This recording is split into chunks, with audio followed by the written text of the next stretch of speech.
Pagi Bu Sinta.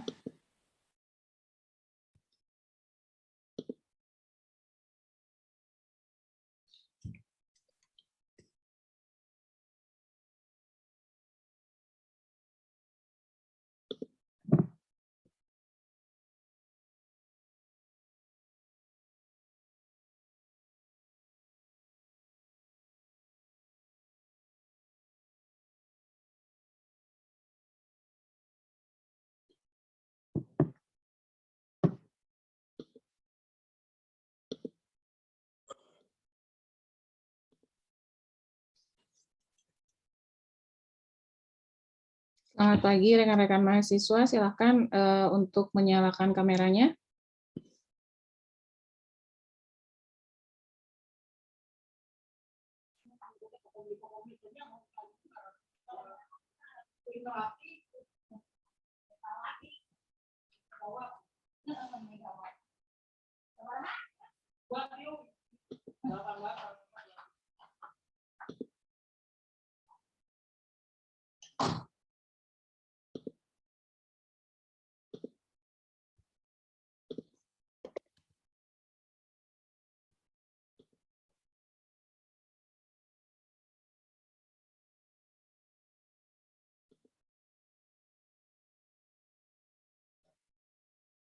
Pagi Bu Sinta.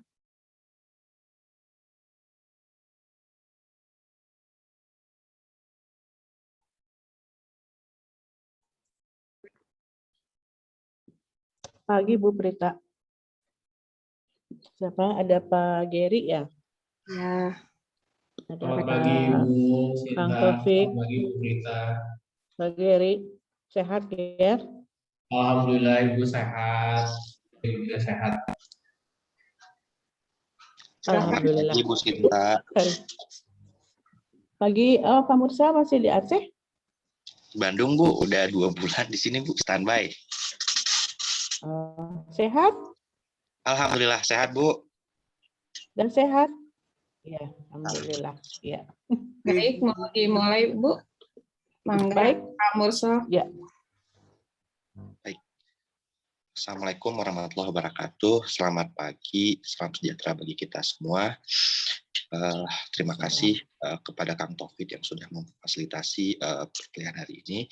Baik, rekan-rekan mahasiswa, hari ini merupakan sesi perkuliahan kita terkait dengan aturan trade medis. Beruntung sekali hari ini Ibu Dr. Sinta Dewi SHLM telah bersedia untuk memberikan kuliah terkait dengan aturan dalam hukum perdagangan internasional. Ini sangat penting mengenai unfair trade practices. Meskipun minggu lalu kita sudah ada webinar, tetapi pada hari ini kita akan fokus kepada trade remedies yang diatur di dalam WTO. Baik, Ibu Sinta Dewi, waktu dan tempat kami persilahkan Bu untuk penyampaian materi perkuliahan pada pagi hari ini. Baik, terima kasih Pak Mursal. Assalamualaikum warahmatullahi wabarakatuh. Salam sejahtera untuk kita semua. Salam sehat untuk para ibu dan bapak dosen ya. Ini sengaja ibu balik ya. Penyebutan kalau di Indonesia itu kan yang disebut biasanya bapak dulu ya. Padahal secara internasional itu ladies and gentlemen. Nah, jadi kita tuh belum masih gender bias ya. Jadi ibu menyapa ibu dosen dan bapak dosen serta para mahasiswi dan mahasiswa sekalian. Assalamualaikum warahmatullahi wabarakatuh. Jadi terima kasih kepada Ibu Prita ya atas undangannya untuk sharing suatu masalah atau topik yang sebetulnya sudah dibahas secara garis besar ya kemarin gitu ya. Dalam kesempatan kali ini Ibu ingin sedikit lebih detail ya tentang satu topik dari unfair trade yaitu dumping. Sebenarnya inginnya dibahas 3 ya, tetapi karena masalah technicality-nya itu cukup rumit ya. Jadi kita lihat alokasi waktunya cukup atau tidak ya. Karena seperti yang sudah dibahas minggu lalu, aturan-aturan GATT dan WTO itu adalah aturan-aturan yang sangat detail, komprehensif ya. Untuk dokumennya sendiri, dokumen utamanya mungkin sekitar 500 lembar ya, belum aneks ya. Jadi diperlukan suatu pendalaman lagi gitu ya. Karena di dalam prakteknya itu sangat rumit ya, kompleks ya. Sehingga ini diperlukan generasi-generasi muda yang memang ingin mendalami bidang ini untuk mempelajarinya ya secara detail, karena memang kalau ada kasus kita harus memahami pasal-pasalnya ya dan aneksnya serta kasus-kasus yang berlaku ya gitu. Jadi ini yang akan kita bahas pada hari ini, yaitu tentang dumping ya. Seperti yang sudah dijelaskan berulang-ulang bahwa kalau kita bicara WTO itu adalah rule based ya. Jadi aturan berbasis kepada aturan ya. Ya unfortunately aturan GATT dan WTO itu kan kalau kita lihat isinya itu butuh dibaca berulang-ulang ya. Bahkan Ibu juga kalau membaca ya pasal-pasalnya harus dibaca berulang-ulang dan melihat konteksnya seperti apa gitu ya, karena tiap kata, tidak tiap kalimat di dalam pasal-pasal WTO itu yang sebetulnya pasal WTO itu secara garis besar berasal dari GATT sebetulnya ya. Dari GATT kemudian ditambah aturan-aturan pelaksananya yang memang rasa kurang jelas ya. Ya kenapa aturan GATT digunakan, yaitu karena masih relevan ya sampai saat ini ya. Pembentukan WTO itu sebetulnya dalam konteks organisasinya saja ya, keabsahan dari organisasinya. Karena GATT sendiri kan sebetulnya hanya salah satu forum tadinya yang akan dibuat di bawah ITO ya pada tahun 45-an, tapi tidak berhasil kan dibuat karena Parlemen Amerika pada saat itu tidak sepakat adanya suatu organisasi internasional yang bisa mempengaruhi kebijakan-kebijakan domestiknya ya. Seperti itu, dan akhirnya GATT lah yang menjadi forum ya untuk melakukan negosiasi perdagangan internasional, khususnya membahas masalah-masalah tarif ya, penurunan tarif dan lain sebagainya. Baik, izinkan Ibu share screen, udah bisa ya Kang Taufik ya? Parantos biasa Bu, mangga. Sebentar. Kelihatankah? Terlihat Bu. Ya, kita besarkan dulu. Ya. Nah, jadi pertama yang akan kita bahas adalah dumping ya. Dumping itu boleh dikatakan sebagai unfair trade ya, yaitu suatu perdagangan yang sebetulnya tidak dalam bahasa Indonesia itu tidak adil ya, karena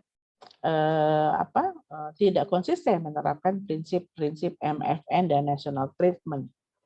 Nah, dumping dan subsidi ya itu topik yang jantungnya kalau kita bicara WTO ya, jantungnya, karena kerap kali disinilah terjadinya sengketa antara negara anggota WTO ya.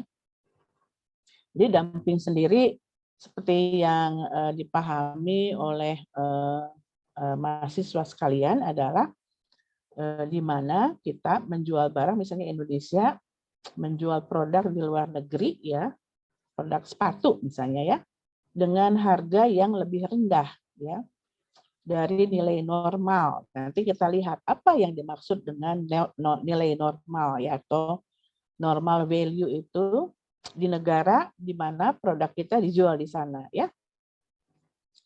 Jadi sebetulnya di dalam praktek ya, ekspor impor ini merupakan praktek yang biasa dilakukan oleh negara-negara ya. Mungkin salah satu karena kelebihan produk ya, overproduction, sehingga terpaksa harus dijual dengan harga yang murah, pokoknya asal modalnya kembali saja begitu ya. Kalau keuntungan sedikit tidak apa-apa ya. Atau juga untuk melindungi untuk melindungi produksi dalam negerinya gitu ya. Yang tidak boleh sebetulnya di dalam GATT kita harus ingat, pokoknya kalau melanggar prinsip non-diskriminasi tadi, itulah lalu aturan akan berlaku gitu ya. Baik itu MFN maupun national treatment. Jadi sepanjang bahwa kebijakan yang dibuat itu tidak merugikan negara lain gitu ya, itu tidak menjadi masalah. Tetapi kalau merugikan negara lain itu kemudian menjadi permasalahan di dalam WTO itu sendiri gitu ya. Ini ada tokoh hukum ekonomi internasional mengatakan bahwa ya tadi ya, kalau dumping itu penetapan harga ekspor yang berbeda ya. Jadi yang satu itu kalau kita lihat dumping itu ada istilah normal value, harga normal ya. Harga normal itu adalah harga jual di pasar asing gitu ya. Kemudian yang jangan lupa itu adalah like product. Jadi di dalam WTO, GATT, WTO lah ya, like product itu seringkali menjadi standar untuk menuntut gitu ya. Jadi untuk melakukan penuntutan kita tidak bisa asal menuntut gitu ya. Jadi harus ada syarat-syaratnya, dan yang syarat yang lainnya adalah harus produk yang sejenis ya. Nah, untuk melihat like product atau produk sejenis juga banyak sekali kasusnya ya. Sehingga dari kasus satu ke kasus yang lain itu mungkin berbeda, pengertiannya diperluas ataupun dipersempit ya. Sehingga memang kalau case tadi sebetulnya ini sangat menarik kalau di dalam mata kuliah ini ada studi kasus gitu ya. Nanti mungkin di kuliah yang akan datang di kelas-kelas kecil juga dibahas kasusnya, sehingga para mahasiswa sekalian paham bagaimana aturan-aturan itu kemudian diimplementasikan di dalam sengketa. Itu seru banget deh, itu sangat dinamis ya gitu ya. Nah, jadi kembali kepada pengertiannya adalah penetapan harga ekspor yang berbeda untuk barang yang sama ya, antara pasar domestik dan pasar luar negeri. Istilahnya dijual lebih murah di pasar asing ya, atau di sini terjadi perbedaan harga, price discrimination ya. Kapan sih sebetulnya kalau lihat sejarah dumping itu sudah dari tahun 1904 ya. Itu dilakukan Kanada pada tahun 1904. Jadi kalau kita lihat jenis produk, baja adalah salah satu jenis produk yang sering menjadi sengketa ya. Baik itu dilakukan dumping atau banyak juga dilakukan dengan subsidi gitu ya. Jadi produk baja Amerika Serikat yang dianggap menerapkan kebijakan-kebijakan dumping ya, kemudian diikuti oleh negara lain, sehingga ini menurunkan kapasitas kompetisi di antara negara-negara ya. Karena kan prinsip WTO yang pertama adalah fair competition ya. Tidak boleh ada diskriminasi, tidak boleh menerapkan satu kebijakan yang bersifat sepihak ya, atau unilateral ya. Nah, sebetulnya kalau kita mempelajari dumping itu juga kita mempelajari instrumen nasionalnya gitu. Jadi ini tidak semata-mata kita bicara instrumen internasional yang ada di dalam WTO, tetapi bagaimana instrumen nasionalnya mengatur ini begitu. Karena ini penting apabila kita akan juga menuntut, misalnya China melakukan dumping lah. Mekanismenya apa di dalam instrumen nasional? Harus ada kebijakan nasional yang akan memberikan jalan ya bagi negara, bagi Indonesia untuk melakukan pembelaan diri kalau dituduh oleh negara lain, atau ketika kita akan mengajukan klaim kalau negara lain itu dicurigai melakukan tindakan dumping ya. Jadi sebetulnya kalau kita bicara regulasi WTO, itu kita bicara dalam konteks sebetulnya hukum internasional yang bersifat publik ya sebetulnya. Ya. Karena apa? Karena yang menjadi anggota adalah negara. Walaupun di bawahnya ada pelaku bisnis tentunya ya. Karena yang menjadi anggota itu adalah negara. Yang dilihat adalah bagaimana negara itu menerapkan kebijakan perdagangan internasionalnya di dalam forum nasional. Jadi yang akan maju fight itu negara. Walaupun di dalam beda-beda ya. Kalau dumping, contohnya dumping dan subsidi saja. Kalau dumping itu dilakukan oleh pengusaha, oleh pelaku usaha. Misalnya produsen kertas Indonesia, produsen tas Indonesia, produsen kosmetik Indonesia ya. Tetapi yang fight nanti bersama-sama antara pengusaha dengan negara, dalam hal ini biasanya oleh Kementerian Luar Negeri, Kementerian Perdagangan dan Industri gitu ya.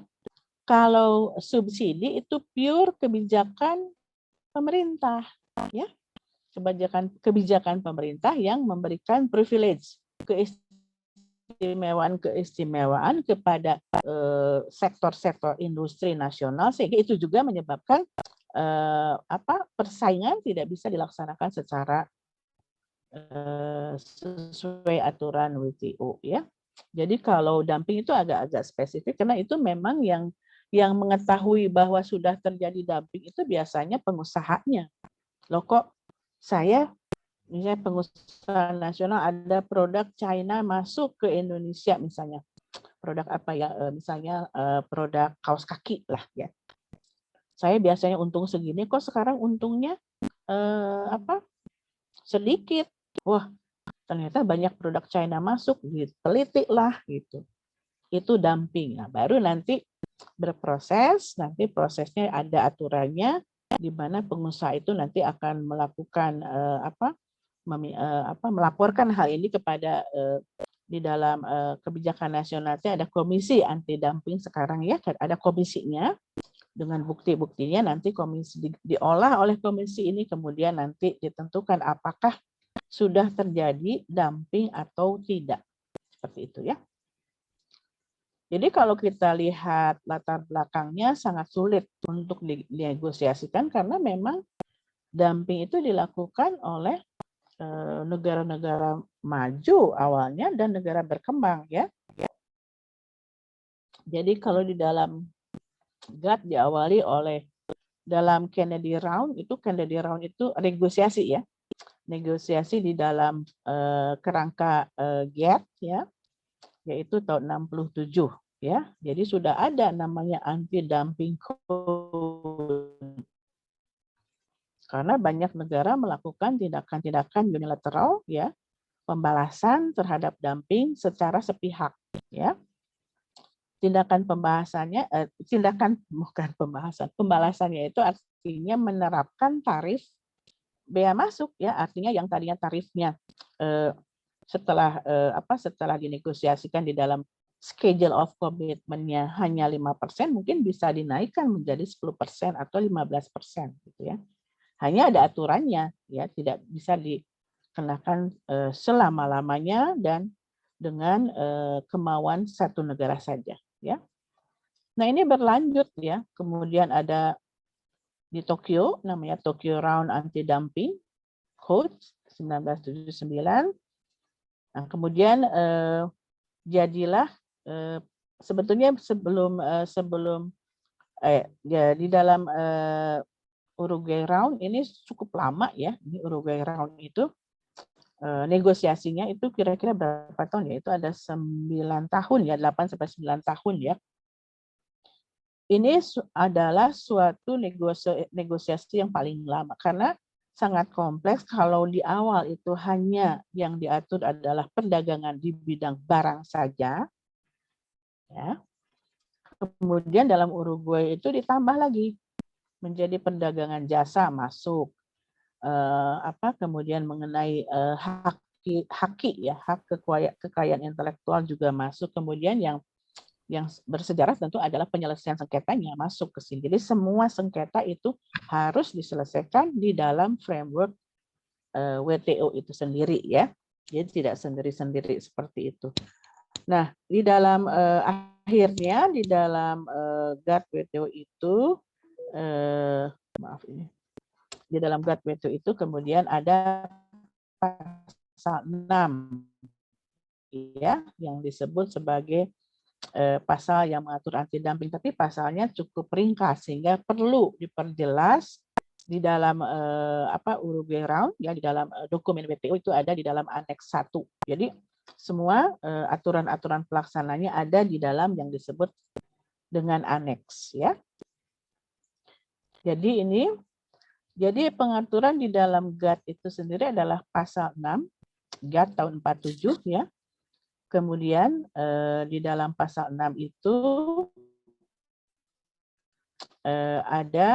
di dalam pasal 6 itu isinya adalah tentang bagaimana GATT itu diatur nih ya. Jadi diaturnya sangat sederhana, sebetulnya simple ya.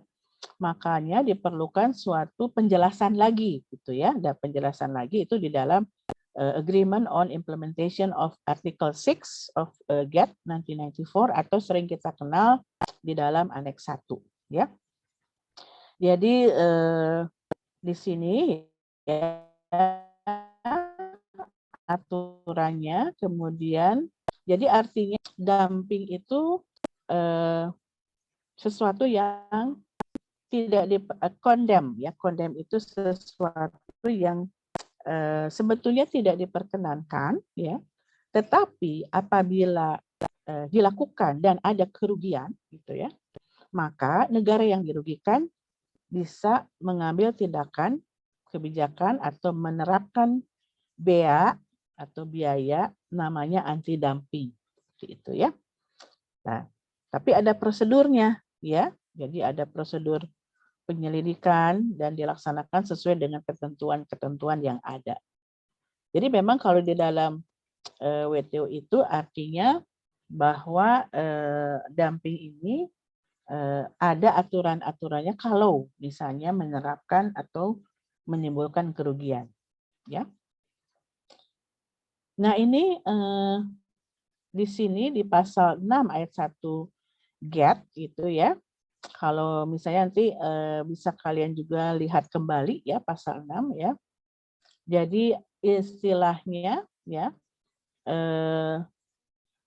dia menjual barang produk less than the normal value.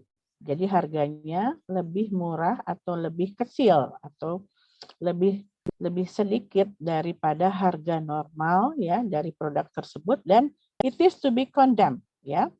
Ini menjadi sesuatu yang maksudnya dilarang gitu ya, bukan dilarang.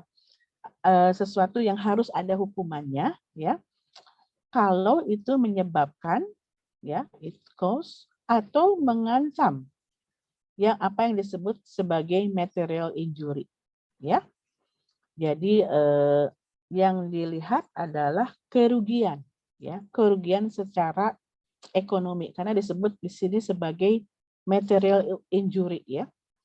Gitu. Jadi sehingga menyebabkan industri domestik negara lain itu terancam ya.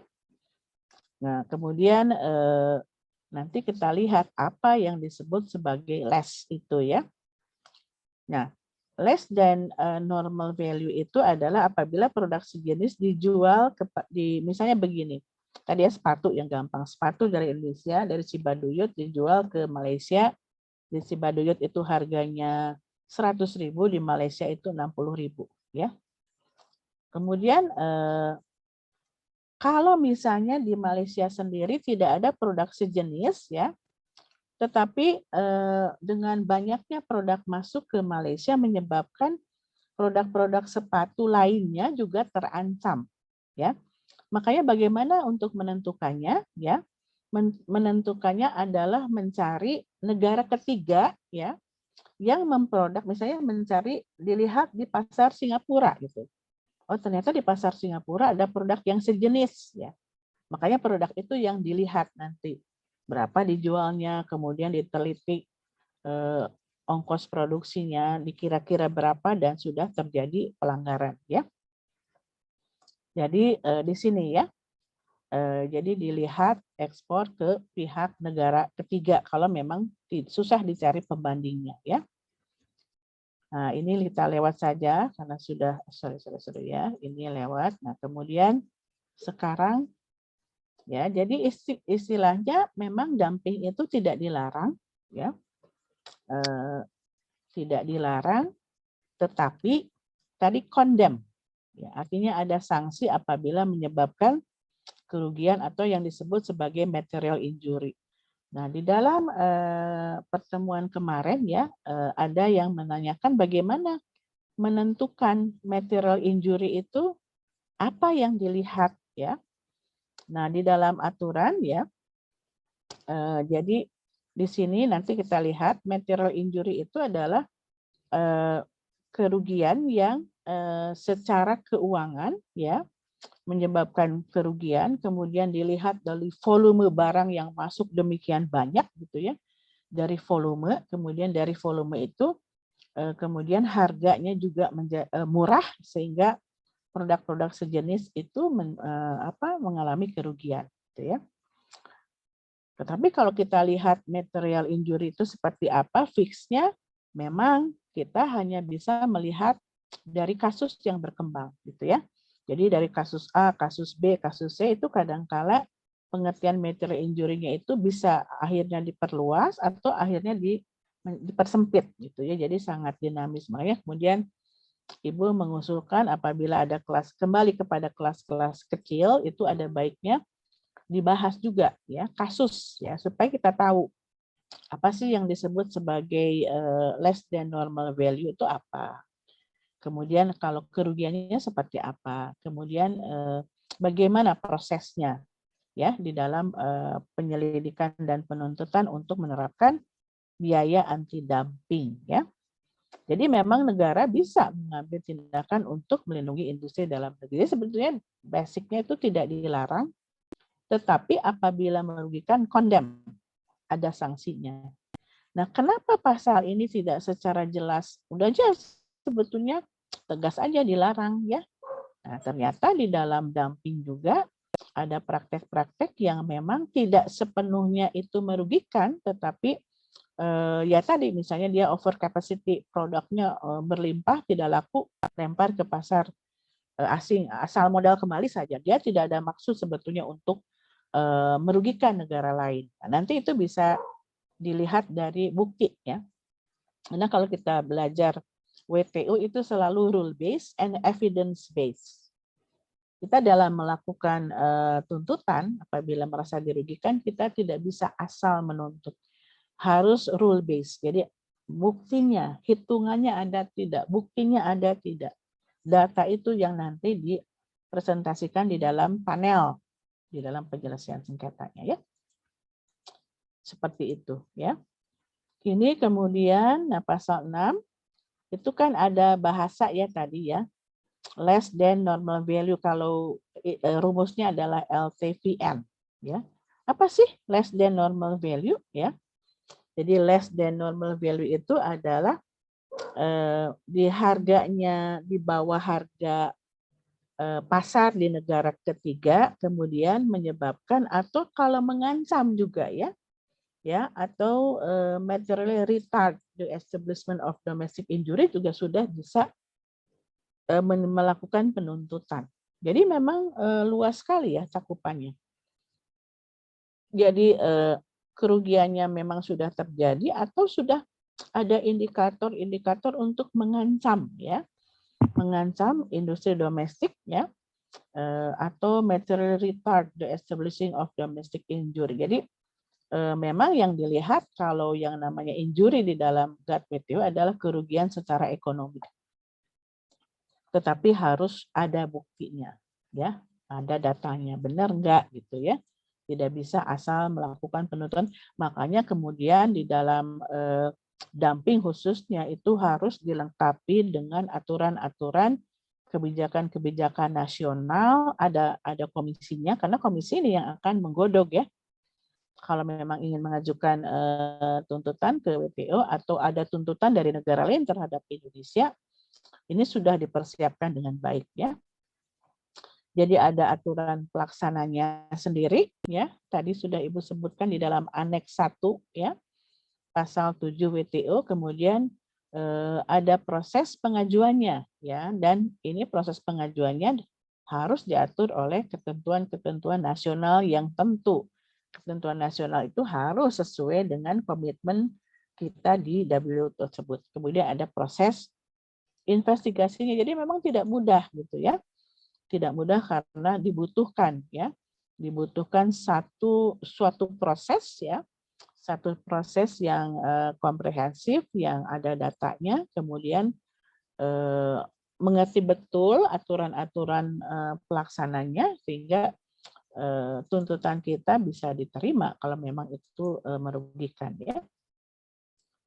Jadi syarat penetapan untuk biaya anti dumping. Jadi dumping itu kalau dumping, anti dumping, kalau subsidi adalah countervailing measures ya. Kalau safeguard ada biayanya yaitu safeguard measures ya. Kemudian di sini terjadinya dumping ya. Dumping itu adalah menjual less than normal value. Kemudian dalam aktivitas itu ternyata ada kerugian ya. Dan yang terpenting tentu harus dibuktikan ya hubungan sebab akibat atau causal link antara tindakan dumping dan kerugian. Jadi harap diingat di dalam penuntutan WTO yang menggunakan instrumen-instrumen aturan-aturan di dalam WTO yang terpenting juga adalah kalau ingin menuntut itu harus ada causal link, ada hubungan sebab akibat antara tindakan dan kerugian. Itu yang tidak mudah karena harus based on evidence. Evidence-nya apa? Data. Ya. Makanya fungsi di pemerintahan seperti BKPM itu harus punya data, Kementerian Perdagangan harus punya data, Kementerian Pertanian, Kementerian Perindustrian ya. Itu harus punya data tentang ekspor impor ini gitu ya. Jadi ini syarat penetapannya seperti ini ya. Nah, ini less than normal value ya, ini rumusnya. Jadi adalah perbandingan antara ya harga normal value itu antara harga di dalam negeri dan di luar negeri ya. Jadi export price, the price of the product in the country of import. Ini dulu ya, seperti ini ininya ya. Pemahamannya jadi untuk menentukan dumping tadi ya. Baik, Ibu stop dulu ya, stop sharing dulu sekarang. Mungkin Pak Mursal agar tidak ada informasi yang terlewat gitu ya. Barangkali sampai sini ada pertanyaan dulu. Silahkan. Baik, terima kasih Bu Sinta atas paparannya yang sangat komprehensif, Bu. Tidak ada yang terlewat, Bu. Sangat sistematis, bahkan benar seperti yang Ibu Sinta sampaikan bahwa studi kasus ini sangat penting terkait dengan dumping karena sangat teknis ya, Bu ya, apalagi untuk mengukur margin dumping ini, less than normal value, perbandingan harga di pasar domestik dengan harga impor dan lain sebagainya. Ini sudah ada 2 mahasiswa yang mengajukan pertanyaan, Ibu Sinta. Yang pertama ini silahkan. sudah ada dari kelas B, ada Adiana. Silakan Adiana untuk menyampaikan pertanyaannya kepada Ibu Sinta. Adiana dari kelas siapa? Kelasnya Bu Helita sama Bu Prita di kelas B. Oh iya, baik. Silahkan. Silahkan. Bertanya Ibu. Tadi dari contoh dumping yang Ibu berikan, kalau tidak ada produk lokal di Malaysia, jadi dilihat dari pihak ketiga atau negara ketiga yang melakukan ekspor dari produk tersebut. Apakah hal tersebut dapat digunakan, Bu? Karena kan dari setiap negara macamnya daya belinya kadang masyarakatnya berbeda-beda. Misalkan di masyarakat Singapura kan udah lebih maju negaranya, jadi kayak harga-harga produk pun ada beberapa harga produk yang memang lebih mahal dibandingkan dari negara yang mengekspor produk tersebut. Jadi apakah hal tersebut layak untuk dilakukan untuk membandingkan apakah terjadi ada dumping atau tidak? Mungkin itu Bu pertanyaan saya. Terima kasih. Baik, Adiana, bagus sekali ya pertanyaannya begitu ya. Jadi kan kalau tidak ada produk sejenis itu agak sulit ya untuk menentukannya, sehingga memang mencari jalan keluar dengan melihat di negara ketiga ya. Memang betul ya, kadangkala menjadi sulit untuk pembuktiannya karena comparable price-nya tidak, comparable produknya tidak ada di negara tersebut begitu, sehingga WTO mengambil jalan keluar, coba mencari negara ketiga ya yang juga memproduk hal yang sama ya. Nah, faktor-faktor yang tadi oleh Adiana ditanyakan inilah yang menjadi tugas dari negara yang menuntut ya. Jadi dia harus melakukan investigasi namanya. Jadi diselidiki gitu ya. Tentu dia dengan berbagai macam mekanisme ya, tentu dengan melihat dulu kualitasnya, kemudian mencari informasi dari sana sini sehingga ada suatu data yang mengatakan oh sudah terjadi dumping gitu ya. Makanya kemudian yang selalu sering kali Ibu katakan bahwa dalam penuntutan apapun di dalam WTO itu harus berbasis kepada data gitu ya. Jadi tidak bisa asal kita menuduh tanpa basic evidence semua ya. Mau menuntut tentang masalah misalnya masalah lingkungan ya. Misalnya dulu produk rokok ya, Ibu pernah penelitian dengan Bu Prita, produk rokok Indonesia dianggap melanggar gitu. Karena ada merugikan kesehatan rokok ya. Tapi ternyata ketika Amerika melakukan tuntutan tidak disupport oleh suatu evidence, fakta dari asosiasi kesehatannya bahwa memang rokok yang sejenis di Amerika lebih sehat seperti itu gitu ya. Jadi harus data yang ada gitu ya. Makanya kemudian ini menjadi tugas dari pemerintah ya, Kementerian Perdagangan, Kementerian Industri, pengusaha sendiri juga tentu mereka memiliki data kan kalau mau menjual produk produk olahraga seperti ini, kalau pasar Singapura itu seperti ini spesifikasinya, bahannya seperti ini, harga jualnya berapa. Jadi memang apa yang ditanyakan oleh Adiana itu betul sekali, itu dimungkinkan tetapi itu cukup sulit untuk dilakukan sehingga memang penyelidikan investigasi dari pengusaha itu harus dilakukan. Makanya kemudian keberadaan IKADIN ya, asosiasi pengusaha itu sangat penting untuk membantu perusahaan-perusahaan pelaku-pelaku bisnis yang merasa sudah terjadi dumping gitu ya. Itu Adiana, mudah-mudahan itu bisa menjawab pertanyaannya ya. Baik, Ibu. Ada Terima kasus kasih. yang menarik sebetulnya Adiana. Jadi kasus dulu mobil ya, sengketa mobil antara Jepang dan Amerika Serikat. Ini sering Ibu jadikan contoh dari kuliah-kuliah karena menarik gitu ya.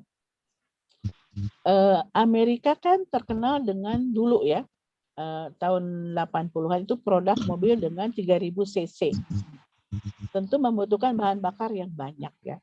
Masuklah produk Jepang yang hanya 1000 cc. Ya. Tetapi produk Jepang itu banyak disukai oleh masyarakat Amerika, jadi banyak dibeli sehingga menekan industri domestik mobil di Amerika Serikat. Ya. Lalu Amerika langsung mengajukan tuntutan dumping, tuntutan subsidi ke pemerintah. Tapi waktu itu masih GATT kalau tidak salah sebelum sudah WTO ya. Mengajukan tuntutan ya. Tetapi Amerika Serikat sendiri tidak bisa membuktikan bahwa Jepang sudah melakukan dumping begitu. Yang ada kemudian terbukti bahwa sudah terjadi perubahan perubahan taste ya. Jadi perubahan market ya, perubahan keinginan dari konsumen. Ternyata konsumen Amerika lebih suka memilih mobil yang cc-nya kecil sehingga bahan bakarnya murah, sehingga memang tuduhan itu tidak bisa dibuktikan gitu ya Adiana. Baik, terima kasih Adiana. Selanjutnya sangat menarik Ibu Sinta terkait dengan penentuan margin dumping ini, banyak metodenya ya Bu ya. Kalau tidak ada harga di perbandingan antara harga normal dengan harga domestik akan digunakan tolak ukur dengan negara ketiga, dan juga jika tidak ada juga dengan negara ketiga akan dilakukan secara lebih teknis lagi Bu. Ini ada di pasal 6 ketentuan GATT terkait dengan anti dumping ini juga selisih antara biaya produksi. Nantinya ini kalkulasinya betul-betul membutuhkan tidak hanya sarjana hukum ya Bu ya, juga ada ahli-ahli ekonomi dan juga sangat multidisipliner terkait dengan Betul. Baik. Jadi memang Pak Mursal betul, kalau kita bicara dumping ini yang berantemnya ini antara ahli hukum, ahli ekonomi, dan ahli politik.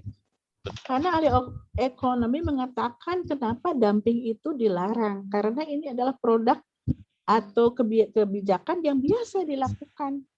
Bahkan oleh negara maju ya, terus terang saja ya, kalau kita bicara WTO, negara maju itu kan ya yang dibilang licik ya, smart ya.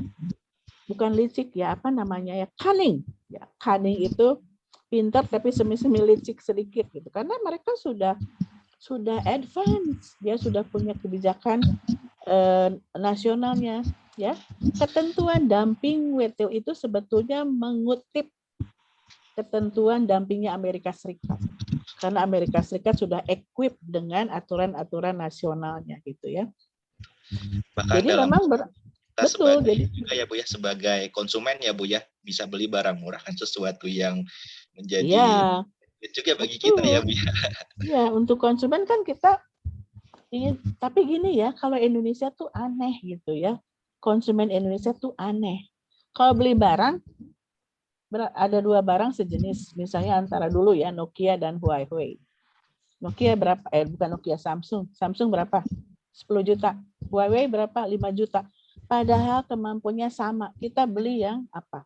Samsung. Ya. Indonesia tuh agak aneh karena Indonesia itu sangat terpengaruh oleh branding. Jadi ada sementara konsumen-konsumen yang memang ingin harganya yang mahal gitu ya, bukan harganya yang murah gitu ya. Itu agak-agak aneh juga ya. Kalau konsumen yang umum sih kita selalu mencari harga murah gitu. Tapi kan kadang-kadang kita ingin brandingnya seperti apa. Mungkin itu Pak Mursal. Terima kasih. Yang lain silahkan. Sudah ada juga ini Gregory Joshua yang ingin menanyakan pertanyaan pada sesi kuliah hari ini. Baik. Kelas B juga. Gregory kelas mana? Pagi Bu, saya kelas B. Bu Prita ya?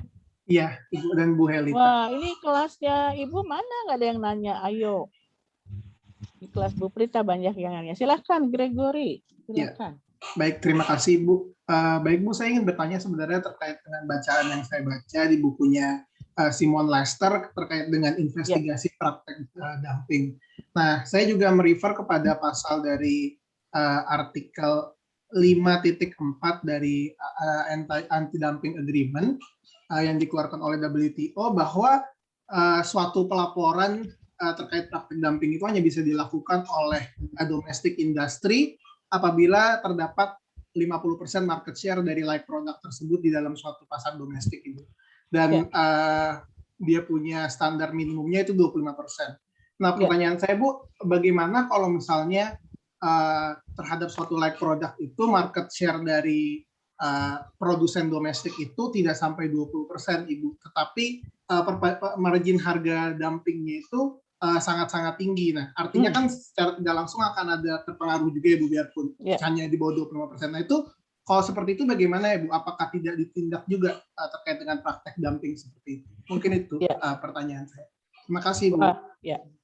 Baik Gregory, wah bagus nih, sudah baca nih aturannya. Ya memang di dalam aturan itu ditentukan 50% ya yang menguasai market share dan 25% ya.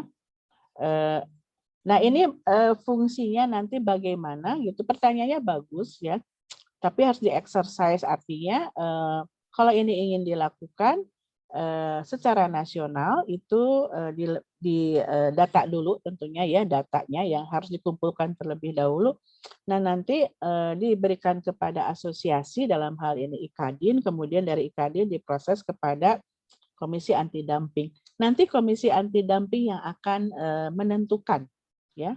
Nanti Ibu ada chartnya menentukan apakah memang ini kita bisa melakukan penuntutan ke WTO atau tidak. Memang ada syaratnya ya, dan kalau dilihat syaratnya cukup berat juga karena tinggi ya, antara 50% market share. Berarti ini untuk perusahaan-perusahaan yang besar tentunya ya, Gregory. Makanya Ibu ulang lagi bahwa ini penuh dengan aturan-aturan teknis. Tapi ada mekanisme sehingga memang aturan-aturan nasional lah yang penting untuk kita punya gitu ya, supaya di dalam proses ini kalau memang ada kerugian itu bisa mengajukan penuntutan. Tetapi memang aturan di WTO itu kan ada aturannya gitu ya. Jadi memang dan supaya mencegah nanti jangan segala-segala mengajukan dumping begitu, padahal buktinya belum ada. Nah, ini menjadi tugas dari Komisi Anti Dumping dan pihak pengusaha di Indonesia membuktikan ya bahwa walaupun kurang dari 50% tetapi kerugiannya sudah demikian besar gitu ya. Jadi Ibu tidak bisa memberikan jawaban yang clear cut karena memang kasus per kasus itu adalah berbeda, tapi aturannya seperti ini. Jadi nanti digodok dulu di dalam konteks kebijakan nasionalnya. Baru nanti karena kan yang akan maju nanti negara Indonesia as a nation, walaupun yang rugi adalah pengusahanya. Gitu Gregory. Bagus pertanyaannya. Baik, terima kasih banyak Ibu sudah Yuk, terima kasih mari. Terima kasih. Silakan selanjutnya. Ada Jesslyn Febria, ini dari kelas E. Silakan Jesslyn. Jesslyn kelas siapa ini? Selamat pagi Bu, saya kelasnya Pak Geri. Wah, ini ada dosennya nih. Nah, kalau nggak bisa jawab, Pak Geri yang jawab. Ada Pak dosennya. Ya silakan Jesslyn. Jadi saya pengen nanya perihal ini sih, bukan tadi yang saya tangkap itu dumping, jadi dia menjual harga lebih murah daripada harga yang di pasar domestik itu ya Bu. Iya. Nah, bagaimana kalau seperti di e-commerce gitu Bu, karena kan sebenarnya banyak barang yang mirip yang dijual sama pengusaha-pengusaha lokal, cuman di e-commerce itu kan banyak yang lebih murah dengan produk yang sama, tapi dijualnya dari luar negeri gitu biasanya. Itu gimana Bu pengaturan? Apakah itu termasuk dumping juga? Baik, Jesslyn, pertanyaannya lagi bagus ya. Jadi tentang e-commerce seperti apa? Seperti kita tahu, e-commerce itu masih belum masuk ke dalam framework-nya WTO ya. Jadi karena masih tax free ya, jadi pasti lebih murah. Hanya kan sekarang Indonesia sendiri, Ibu Sri Mulyani kan menerapkan kebijakan untuk menerapkan pajak ya untuk e-commerce. Tapi ini kita belum tahu eksekusinya seperti apa.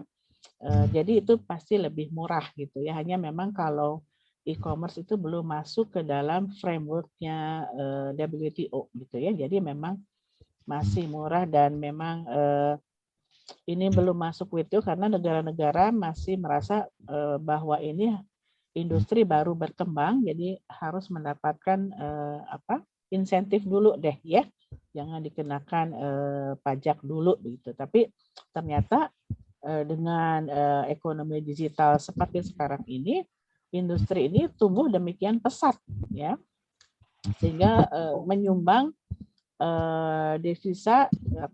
devisa negara ya gitu ya. Hanya memang yang berkembang pasti kan produk-produk China ya seperti biasa gitu ya. Jadi memang diharapkan agar produk-produk Indonesia juga bisa dijual di luar gitu. Jangan sampai kita hanya menjadi pasar saja, menjadi market saja gitu ya. Jadi ini yang menarik seperti ini. Jadi Ibu ini ada cerita lagi nih produk-produk China ya. Kita tahu kan pada tahun 99 itu Presiden Clinton itu sangat eager ya. China itu masuk ya. Karena apa? Karena China itu negara besar pada waktu itu tahun 2000 sekitar 1,5 miliar kalau tidak salah jumlah penduduknya. Jadi Presiden Clinton merasa this is a big market for US gitu ya. Coba bayangkan kalau bisa menjual cat saja ke China. Wah, itu berapa besar keuntungannya untuk Amerika Serikat gitu ya. Belum kalau untuk masalah hak cipta ya, haki, karena China dianggap negara yang sering melanggar ya. Di Amerika itu kan selalu China dan Indonesia menjadi blacklist ya karena dianggap melanggar hak milik intelektual. Lobby akhirnya China masuk tahun 2000 ya. Tapi apa yang terjadi ya karena China itu infrastrukturnya sudah siap, kemudian memang itu negara komunis sehingga perburuan itu gaji buruh itu ditentukan oleh negara, sehingga ya kalau dibandingkan dengan Amerika tentu rendah ya. Ya jelas produknya menjadi murah ya. Jadi alih-alihnya Amerika yang beruntung, justru China yang untung ya. Tidak terbukti sekarang menjadi raksasa ekonomi. Kenapa? Karena jualan ya. Karena ekspor impor China itu. Dia bisa menjual produknya yang kompetitif. Artinya murah, tetapi dari kualitas ya memang di bawah Amerika, Jepang, dan Korea. Tapi kan sampai sekarang tumbuh menjadi suatu ekonomi raksasa karena apa? Karena ekspor impor ya.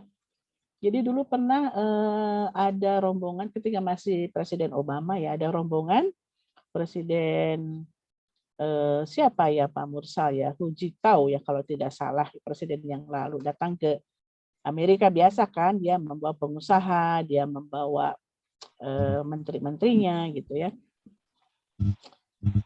ke Washington, biasanya ke New York lihat patung Liberty ya. Nah di bawah patung Liberty itu kan ada toko souvenir. Nah, kan kita kalau cari souvenir ingin made in US kan, cari oleh-oleh gitu ya. Itu pengusaha China dan menteri-menterinya susah setengah mati untuk mencari made in US. Jadi patung-patung Liberty yang kecil itu ya, atau gantungan kunci, ketika mereka dibalik itu semuanya made in China gitu ya.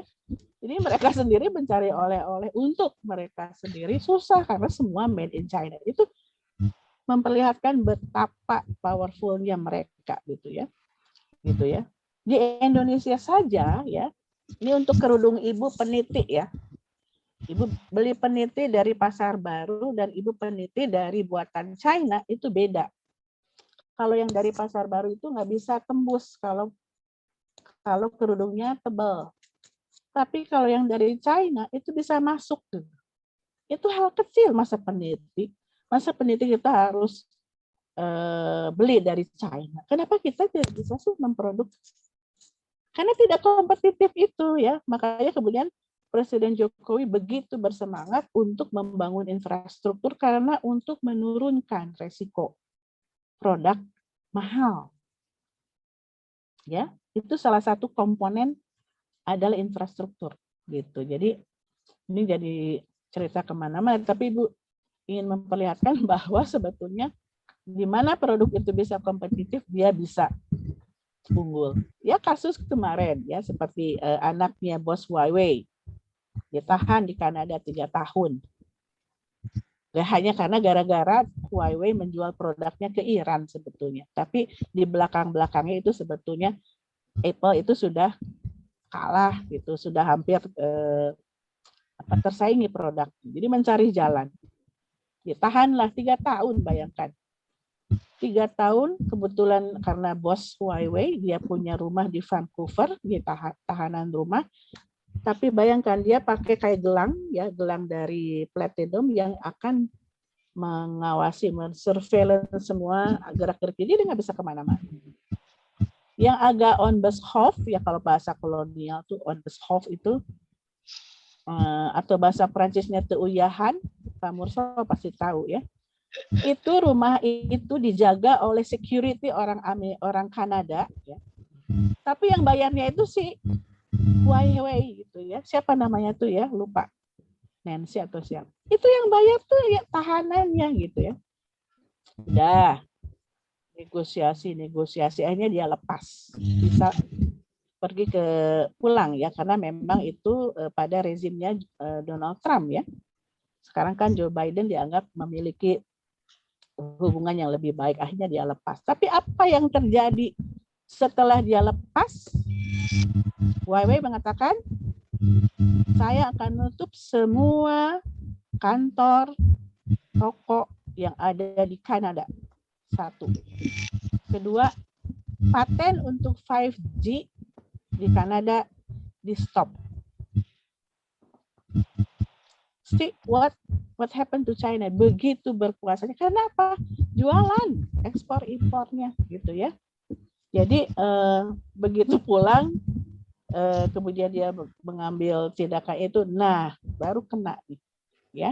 Jadi perang dagang dan lain sebagainya, ini nggak tahu nih ke depannya seperti apa. Jadi itu menjawab pertanyaannya jadi kemana-mana ya. Ibu hanya ingin mengilustrasikan bahwa negara yang bisa berdagang dengan cerdik gitu, dia yang akan mendapatkan keuntungan di dalam era globalisasi ini gitu ya. Baik, itu Pak Mursal jadi melantur. Silakan, siapa lagi? Selanjutnya ada Valencia Agustin. Ini kelas B juga Bu, sepertinya dari kelas A dan kelas Bu Sinta ini pasif banget ini. Mana? Ayo biar lebih interaktif dari kelas A dan kelasnya Bu Sinta juga silakan. Nih sekarang Valencia Bu, silakan Valencia menyampaikan pertanyaannya. Valencia itu kelas siapa? Kelas Bukan B. kelas ibu ya? Kelas B juga, Bu. Kelasnya Bu Prita. Wah, kelas Bu Prita semangat semua nih. Wah, bagus nih. Ya, silakan. Jadi kan dari yang saya baca itu kalau dumping itu tidak dilarang khusus oleh WTO ya Bu, tapi katanya kalau ada kerugian yang dianggap karena dumping oleh suatu negara bisa diajukan keberatan gitu. Yang saya ingin tanya apakah yang akan dilakukan WTO terhadap negara yang mengajukan keberatan ini, apakah kalau terbukti keberatannya akan melakukan negosiasi atau adakah semacam kompensasi begitu Bu? Terima kasih. Ya. Baik, Valencia bagus, sudah lebih kepada teknikal ya, what next ya. Jadi kalau setelah di dalam konteks hukum, saya Indonesia akan mengajukan keberatan ya terhadap misalnya Malaysia melakukan dumping ya terhadap Indonesia setelah diinvestigasi melakukan yang disebut petisi ya. Kemudian sudah pada tahap di atas ya. Kemudian pemerintah Indonesia mengajukan keberatan ke WTO ya. Memang secara penyelesaian awalnya tentu negosiasi dulu ya. Jadi setelah negosiasi kemudian ini tidak ya negosiasinya berlangsung lancar tidak ya. Kalau tidak berlangsung lancar kemudian bisa diajukan lagi menentukan apakah bisa melalui arbitrase ya di dalam proses itu gitu ya. Nah, kalau memang tidak berhasil kemudian barulah sepakat untuk mengajukan ke panel gitu ya. Hanya kalau mengajukan ke panel ada pasalnya lagi gitu ya. Pasal 23 ya, Bu Prita ya. Pasal 23 dari WTO yang disebut sebagai nullification and impairment. Nullification and impairment itu artinya ada kerugian-kerugian yang diharapkan gitu, kerugian yang terjadi dan keuntungan yang tidak tercapai. Gitu. Jadi harus juga kalau ingin dibawa ke panel penyelesaian sengketa harus memenuhi pasal 23 dari WTO itu sendiri gitu. Nanti WTO juga memeriksa kembali gitu ya. Memeriksa kembali ini akan melakukan penuntutan di negosiasi tidak berhasil kepada panel, dibentuk panel, lalu di panel itulah para pihak saling membuktikan bagaimana hasilnya. Kembali lagi bagaimana kita berhasil meyakinkan dengan data yang ada, dengan proses yang ada bahwa sudah terjadi kerugian, sudah terjadi material injury gitu ya, Valencia. Jadi memang prosesnya cukup panjang dan dulu kita selalu mengatakan Indonesia kalau ke WTO selalu kalah. Sekarang tidak seperti itu gitu. Karena ada juga kasus-kasus Indonesia di mana karena negara yang menuntut itu tidak memiliki bukti yang akurat, itu kita bisa menang. Seperti itu, Valencia. Jadi memang kalau ingin tahu lebih banyak, coba dibaca kasus-kasusnya di websitenya WTO, itu banyak kasus dumping dan sangat menarik gitu, dinamis sekali. Gitu Valencia, mudah-mudahan bisa menjawab pertanyaannya. Baik, terima kasih Bu. Baik. Terima kasih Bu Sinta. Selanjutnya ada Riyadus Solikin dari kelas A. Riyadus, silakan menyampaikan pertanyaannya kepada Bu Sinta. Ya. Terima kasih Pak Mursal. Ya Bu Sinta izin nanya. Kan tadi sebenarnya dumping itu tidak dilarang, tetapi apabila itu menyebabkan kerugian maka dapat diajukan keberatan. Nah sebenarnya tidak dilarangin itu dalam penyelidikan itu maksudnya didasarkan pada tujuan dari dumping itu sendiri, apa ada syarat-syarat yang harus dipenuhi sehingga dikategorikan bahwa dumping itu tidak dilarang seperti itu Bu Sinta. Terus yang kedua, saya masih kurang mengerti sih Bu Sinta tentang produk sejenis itu misalnya misalnya sepatu sama sepatu, apakah bahan-bahannya gitu, apakah seperti apa. Terus yang terakhir mungkin tentang apakah dumping yang ilegal itu diperbolehkan jikalau suatu keadaan negara misalnya sedang krisis atau seperti apa, seperti itu mungkin. Terima kasih Bu Sinta. Baik, terima kasih Riyadu Solihin. Pertanyaannya, jadi pertama, kenapa dumping itu diperkenankan gitu ya? Ya, itu karena hasil seperti yang sudah Ibu jelaskan, hasil negosiasi yang panjang. Karena apa? Karena dumping itu kadangkala memang perlu dilakukan oleh suatu negara manakala satu over capacity produknya demikian banyak gitu ya, daripada memang rugi lebih baik jual aja dengan harga murah, asal modal balik modal lah begitu. Seperti halnya kalau di pedagang-pedagang kaki lima kan banting harga itu sebetulnya kan dumping gitu ya, menjual, tapi memang di pasar domestik gitu ya. Itu yang pertama. Kenapa diperkenankan? Karena di dalam bisnis itu seringkali memang dilakukan oleh semua negara ya untuk menjual produknya atau dia mencari market di luar negeri seperti itu. Nah, tapi apabila ternyata dumping yang dilakukannya menimbulkan kerugian kepada pihak lain, ya. Tentu kan kerugian ini menyebabkan melanggar prinsip yang utama dari WTO itu sendiri, bahwa kompetisi yang fair, ya. Jadi kompetisi yang fair itu tidak terjadi karena terjadi kecurangan lah, kalau kita bisa dikatakan seperti itu gitu ya. Nah, itu yang pertama ya, Riyadus. Yang kedua, like product juga sebetulnya kasusnya banyak ya. Apa yang dimaksud dengan like product sebetulnya? Awalnya like product itu bahannya yang sejenis ya. Cukup itu. Kemudian kasusnya berkembang sehingga pada saat ini pengertian like product itu diperluas ya. Jadi like product itu bisa saja misalnya bahannya agak lain sedikit tetapi fungsinya sama. Kalau sepatu olahraga harus dengan sepatu olahraga seperti itu. Tidak bisa sepatu olahraga dengan sepatu pesta misalnya gitu. Nah, kasus-kasus yang terjadi sekarang sudah diperluas tentang like product gitu. Jadi kasus yang satu, kasus yang lain itu bervariasi. Tetapi sepengetahuan Ibu sekarang pengertian like product itu sudah diperluas gitu ya. Tetapi kembali lagi itu terserah kepada nanti keputusan panel yang memutuskannya ya, apakah akan diperluas apa dipersempit gitu ya, seperti itu. Kemudian ketiga apa pertanyaannya? Sebenarnya tadi Bu, misalnya dumping ini sebenarnya ada nggak sih keadaan negara yang memperbolehkan dumping yang ilegal gitu? Ya. Sebetulnya kan kalau dumping itu dilakukan oleh pengusaha ya. Jadi pelaku usaha yang melakukan dumping karena kondisi-kondisi yang emergency gitu ya. Nah, ini kembali harus diproses dulu, Riyadus, diproses dalam tingkat nasional, kemudian diajukan ke tingkat ke WTO-nya gitu ya. Sebetulnya kalau memang kita yakin bahwa kondisi-kondisi ini yang menyebabkan keterpaksaan emergency, ya bisa saja diajukan, tapi nanti hasilnya terserah kepada panel gitu. Jadi kembali lagi bahwa harus ada bukti dan harus ada data dan harus sesuai dengan aturan-aturan yang ada. Seperti itu gitu ya. Jadi kalau ada kedaruratan seperti apa? Jadi dilihat apakah memang dia menjual produk betul-betul darurat atau memang ini mah hanya ingin keuntungan yang lebih. Nah, ini kembali digodok di tingkat nasional tadi bertahap ya. Ke IKADIN-nya, di antara pengusahanya, ke IKADIN-nya, kemudian ke Komisi Anti Dumping, lalu naik ke atas, terus di pemerintah Indonesia mengajukan ke WTO. Dan itu juga tidak langsung panel, kan negosiasi dulu.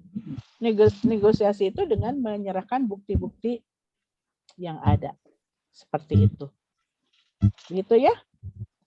Mudah-mudahan bisa menjawab pertanyaannya. Terima kasih. Nah, ini ada 4 lagi. Ini kita sampai 4 dulu ya.